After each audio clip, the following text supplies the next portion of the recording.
আমাকে যদি বাঁচায় রাখতে চান কাজ দেন। এই কাজ যে আমার কোনোদিন এরকম ফেসবুকের পোস্টে গিয়ে চাইতে হবে। কাজ না পেয়ে আজ নিঃস্ব অভিনেত্রী মৌশিখা, বহন করতে পারছেন না বাসা ভাড়া। প্রায় 2.5 মাস ধরে বেকার টিভি পর্দার জনপ্রিয় অভিনেত্রী মৌশিখা, কিন্তু বর্তমানে কাজ না থাকায় তার বেঁচে থাকা নাকি কঠিন হয়ে পড়েছে। এমন সংকটাপন্ন অবস্থায় ফেসবুকে দীর্ঘ এক স্ট্যাটাসে ক্ষোভ প্রকাশ করলেন মৌশিখা নিজেই। জানালেন তিনি কাজ করে যেতে চান, তবে যেন তাকে বেঁচে থাকতেই মূল্যায়ন করা হয়। মৃত্যুর পর তার জন্য আফসোস করে লাভ নেই। সে মারা গেল, সেই খবরটা তারা পেল, পাওয়ার পর তারা কি করবে? আহারে উমুক এরকম ভালো ছিল। 2.5 মাস ধরে একটি নাটকেও ডাক পাননি তিনি।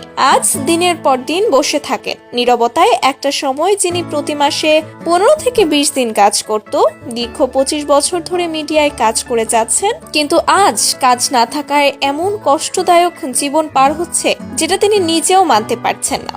এমনকি আজ বাসা ভাড়া দেওয়ার মতো টাকা নেই তার কাছে। কি আমার কাজের মান খারাপ হয়ে গেল, বা আমি খারাপ হয়ে গেলাম? অভিনেত্রী জানায় দীর্ঘ জীবনে তিনি কোনোদিন কোনো দল কিংবা ব্যক্তির পেছনে ঘোরেনি, তাই হয়তো আজ তাকে কেউ কাজ দিচ্ছে না। নাটকে অভিনয় করে তার সংসার চলে, কিন্তু এখন ইনকামের সেই পথটাই বন্ধ হয়ে গেছে। আমি বলছি আমাকে কাজ দেন, আমাকে যদি বাঁচায় রাখতে চান কাজ দেন। অভিনেত্রী এমনটাও দাবি করেন যে তার মতে কেউ যদি কাজ না দেয় তাহলে কিভাবে তার সংসার চলবে। জানা গেছে পারিশ্রমিক কম নিয়ে কাজ করলেও বর্তমানে তার হাতে কোনো কাজ নেই। এমন অবস্থায় তার সবকিছুই যেন থমকে আছে। তো ভিউয়ার্স, আপনাদের কাছে কি মনে হয়, অভিনেত্রী মৌশিখার সাথে কি পরিচালকেরা অন্যায় করছে? তা অবশ্যই জানাবেন ভিডিওর কমেন্ট বক্সে। সেই সাথে পেজটি ফলো করতে ভুলবেন না। ধন্যবাদ।